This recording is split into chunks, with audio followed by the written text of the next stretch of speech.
Ladies and gentlemen, welcome to Talk Spicy. I'm Coach Gene Clemens. Thank you for joining me wherever you are joining me. Rate the show, comment, agree, disagree. But whatever you do, keep it spicy.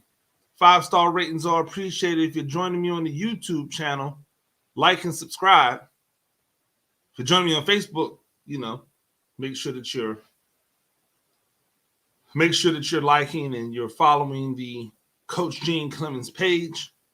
You're checking out all of the reels that I'm throwing up there on football play design, something I do daily. And I obviously love all the support that we get from that. Yesterday on Twitter, I mentioned that I could literally talk about the Lamar Jackson hate that he receives every single day. Like this podcast could just be me coming on here talking about how much people hate on Lamar Jackson, and I could do it every day. I could do this all day. For some reason, and I'm really being honest, I don't know why, but for some reason, people just like to bang on Lamar Jackson. Actually, I shouldn't say I don't know why. I think I know why. It's just so silly that every time I say it, I go, that can't really be it, is it? But I can't think of anything else. And it really disturbs me because I can't say, well, they bang on Lamar Jackson because he's black, because that doesn't really matter. There are other black quarterbacks that they don't bang on like that, like they do Lamar Jackson. I could say it's because he's an athlete, but there are other quarterbacks who are athletes that they don't bang on like that. What I think it is, and what I believe is the issue that people have with Lamar Jackson, is that Lamar Jackson does not subscribe to any of your lame ASS thought processes on how a quarterback should behave and how a quarterback should carry himself. Lamar Jackson is his own man, and you can tell it. Lamar Jackson has not been well manicured by a team. Lamar Jackson hasn't done things in order to assimilate or ingratiate himself to anybody. Lamar Jackson is 100% and completely authentic to who he is and who he wants to be. And none of that has anything to do with the fact that this man is phenomenal. Yet, every time I turn around and I follow people of all walks of life, and because I follow people that are in all walks of life and all the types of circles, I get to see what they like, and I sometimes get to see what they're looking at. And so I have looked in through the lenses of others who seem to be okay with people saying the most ridiculous things in terms of Lamar Jackson. I do work for The Athletic, and shout out to The Athletic Fantasy and Nando and Andrew and Dan and the entire crew over there. A bunch of really good dudes. A bunch of really good dudes who care about sports, especially when it comes to fantasy. But like, I heard one of the other writers in the group say that, there's not really that much difference between Tyler Huntley and Lamar Jackson. What? I tried to let it pass. I really did. It just didn't go very well. Here's the thing, ladies and gentlemen. So, as anybody who knows me or knows Emory Hunter football game plan, Brandon Howard, Chris James, Teron Davenport, as far as I know, we were the only people who said, hey, Tyler Huntley, he's a ball player. I don't understand why you're taking all of these other quarterbacks ahead of him.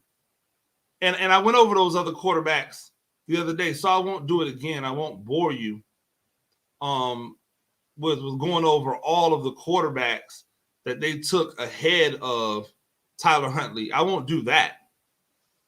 But what I will do is I'll say this. Tyler Huntley's not Lamar Jackson. And here's the craziest thing about it.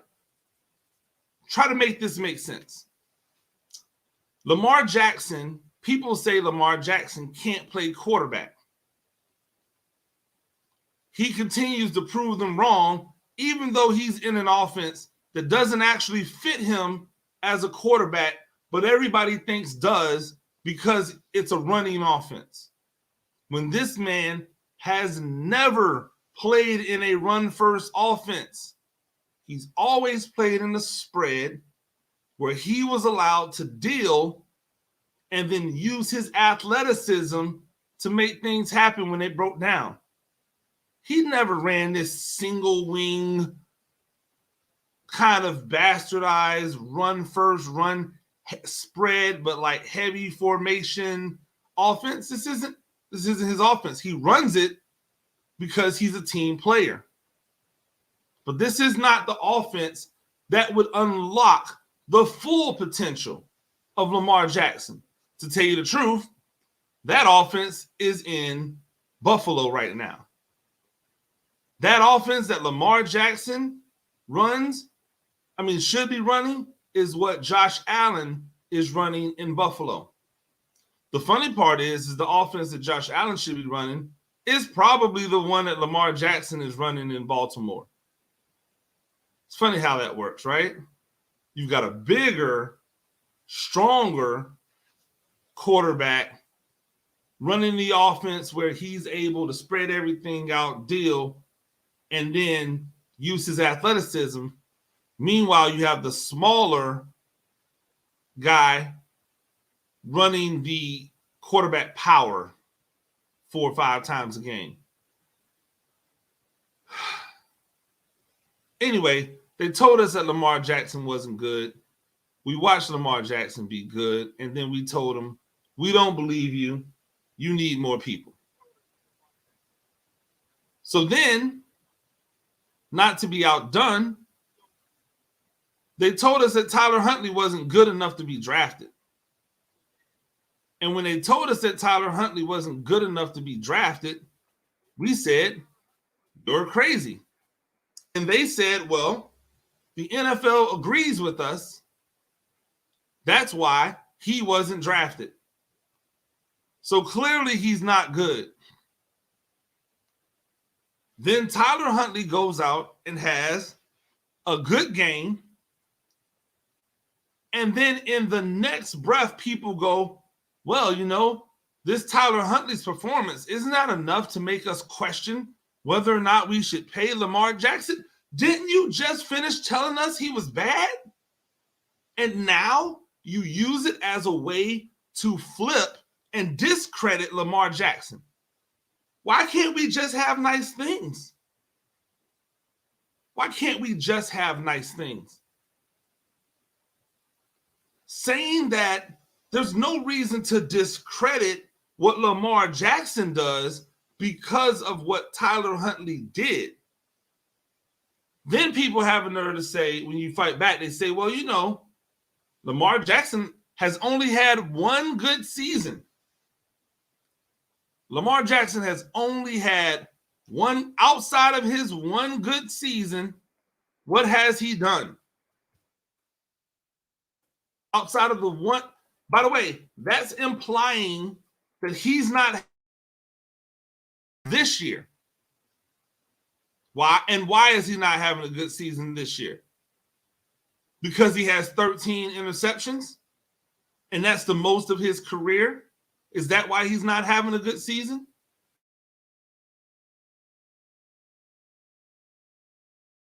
We're going to continue to move the goalpost on this man. In his MVP season, he threw for 3,100 yards, had 36 touchdowns and 6 interceptions. To follow that up, he threw, wait for 400 less yards, or a little bit under 400 less yards, 10 less touchdowns, 3 more interceptions. 2,700 yards, 26 touchdowns, and 9 interceptions. I'm sorry, is that not a good season? This year, he already has more yards, and he will most likely come close to the touchdowns that he had last year. Yes, there are more interceptions. Yes, there are more interceptions. He's had some games that were not his greatest. But if we're being honest, this has been a bad year for quarterbacks. If we're being honest, it's been a bad year for quarterbacks. Outside of Tom Brady throwing for 1 billion yards because they've decided that we're just going to let him try to break every record known to man. We're not going to try to be anywhere near balanced. Tom Brady's down there throwing the ball all over the yard. But Tom Brady has thrown a bunch of interceptions this year, right? He's thrown more interceptions this year than we're used to seeing him throw. I shouldn't say a bunch, but it's a bunch for Tom Brady. So it's a down year for quarterbacks in general. Yeah, Tom Brady's got 11 interceptions. When was the last time you heard about Tom Brady throwing 11 interceptions? Last year when he had 12. He already has 11 this year. 2018, 11, 2013, 11, 2011, 12, 2009, 13. When you play a long time, you throw a lot of interceptions. But like nobody's ever said, like no one ever said when Tom Brady was out there throwing for 28 touchdowns and 14 interceptions, or 23 touchdowns and 12 interceptions, that, oh, well, he's only had 1 year. Why? Because the team was winning. Lamar Jackson is winning in spite of having a team that other quarterbacks would be in the top 5 of the draft in. If other quarterbacks had the amount of losses of teammates as Lamar Jackson has had, they would be at the top 5 draft picks this year. And yet Lamar Jackson has his squad in position to be a playoff team. And somehow he's having a bad year and he's only ever had 1 good year. Make it make sense. How, Sway? How? What are we talking about? Why can't we just have nice things? You cannot tell me Tyler Huntley's not good. Tyler Huntley didn't deserve to be drafted because he's not good.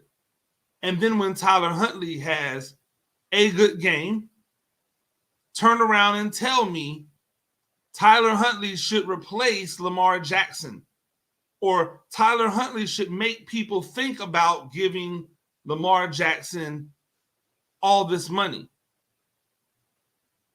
Because if you notice, I didn't mention any of Lamar Jackson's rushing stats when I just talked about his last 3 years. I didn't even mention his rushing stats. They don't matter.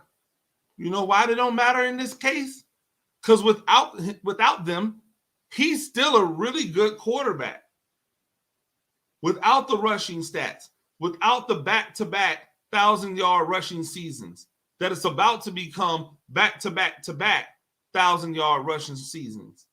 as a quarterback, as a slightly built quarterback, who everybody talks about is going to get hurt running, yet has never actually been hurt while running. The latest injury that he sustained was a cheap shot roll up of his ankle while he was in the pocket trying to avoid being sacked because he has one of the worst offensive lines in front of him. Anytime you have Alejandro Villanueva blocking for you, you have one of the worst offensive lines in the NFL. Sorry, it's the truth. Thank you for your service. Yes, you're still an a-hole, but you can't block. And so he's like a turnstile that Lamar Jackson continues to make things happen with this man essentially working for the other team.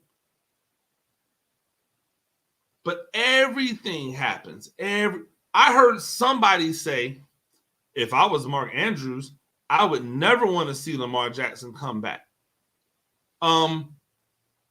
If you're Mark Andrews, you owe everything to Lamar Jackson.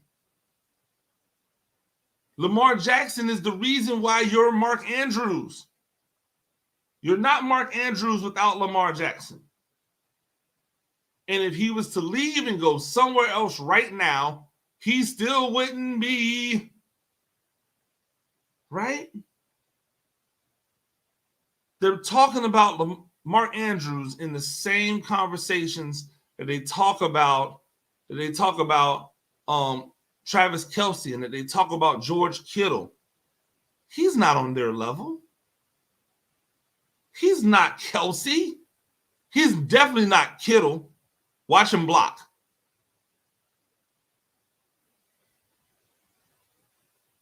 But they're talking about him on that same level because the offense that's been put in place for Lamar Jackson, the one that he executes very well, he finds Andrews a lot. And so subsequently, when Tyler Huntley comes in on short notice to be the quarterback, what's a quarterback's best friend? The tight end. Of course, Mark Andrews is going to eat. That doesn't mean we should all of a sudden fire Lamar and go with Tyler Huntley. Well, you know, Tyler Huntley would be much cheaper. How, Sway? I want you to think about this for a second. If you said, hey, Lamar Jackson, we like what Tyler Huntley brings us, we're going to roll with him.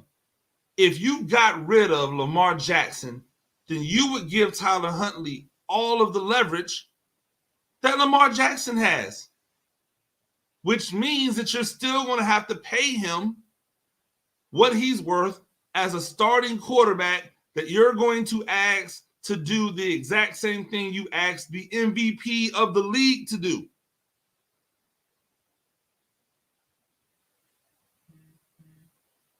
You people can't be this dumb. You people can't be this dense.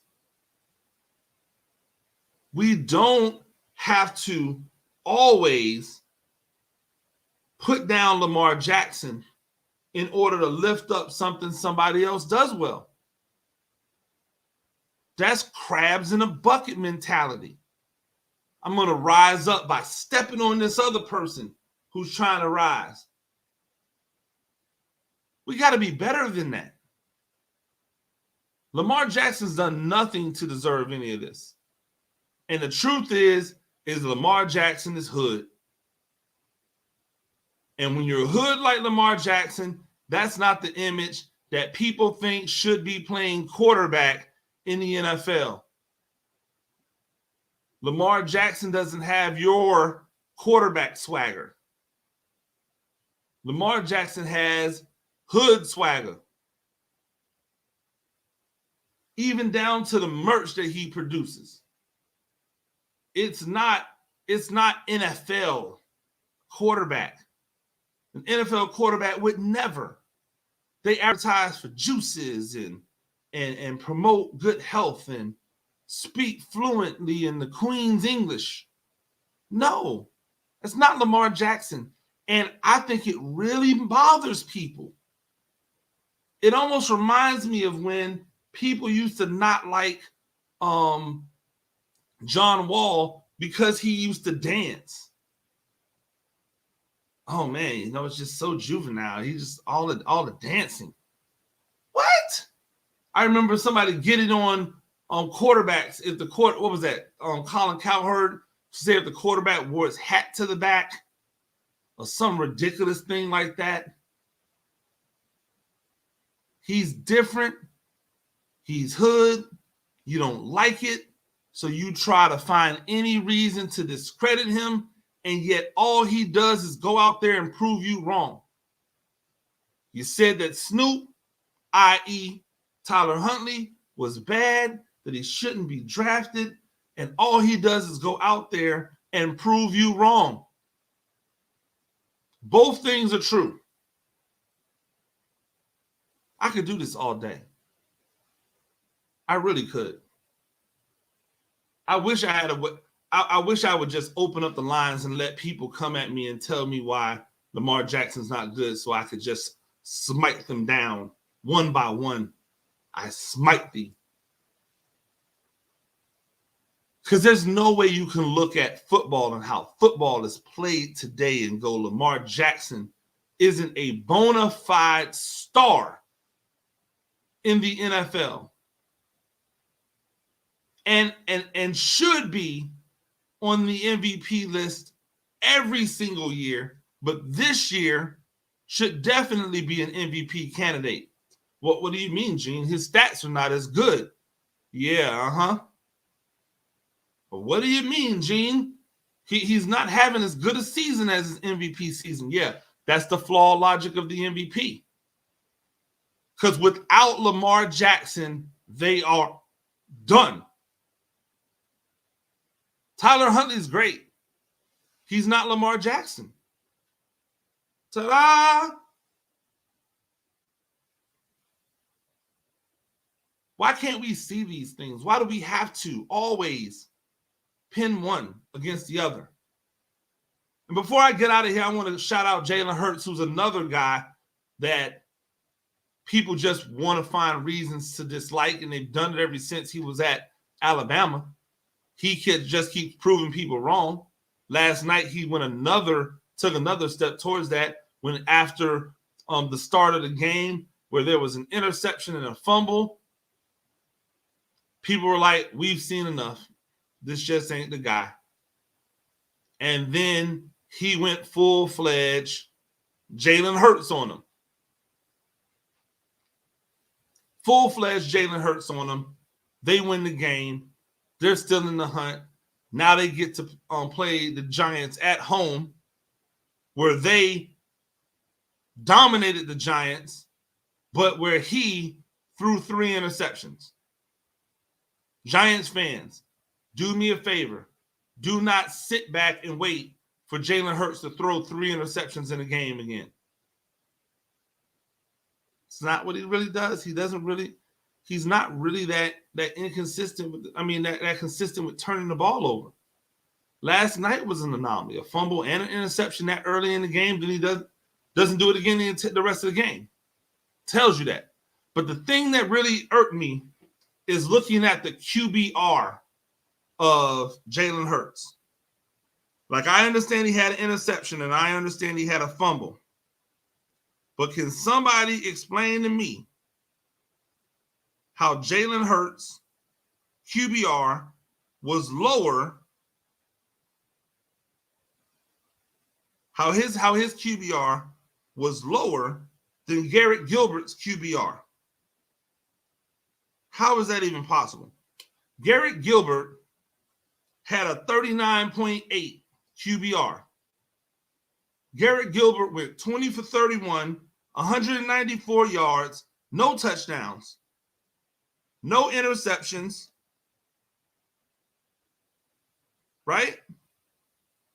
No touchdowns, no interceptions, no rushing yards.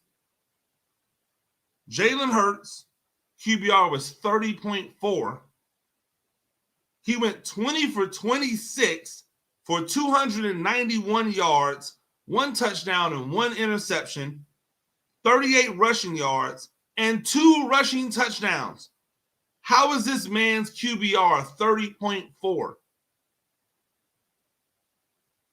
This is why people push back at analytics. This is why people push back when you compile these stats. Because if you're telling me that by the number, Jalen Hurts had a worse game than Garrett Gilbert, my only argument is, did we watch the same game? Or did those numbers watch the game? Because clearly they didn't. Jalen Hurts was here last night. Garrett Gilbert showed why he's not a starting quarterback in the NFL. This man had only 5 incompletions. His average yards per attempt was over 10. That's the yards per attempt. His yards per attempt were over 10. Not his yards per completion. His yards per attempt. And yet, his QBR is less than Garrett Gilbert's. I will never look at QBR again. Ever. If you put somebody's QBR in front of me, I'm going to just tell you, nah, bro, we don't do that. The same way I do with the Pro Football Focus stats. You put Pro Football Focus stats in front of me, I just say, nah, we're not arguing with those. Put the regular old plain Jane numbers in front of me. Mix them with watching the game, and let's have a talk. Ladies and gentlemen, that's been Talk Spicy. I'm Coach Gene Clemens. We do this thing a few times a week. Rate the show, comment, agree, disagree. But whatever you do, keep it spicy. 5-star ratings are appreciated. If you're joining me on the YouTube channel, like, subscribe. We do appreciate the support. Until next time, peace.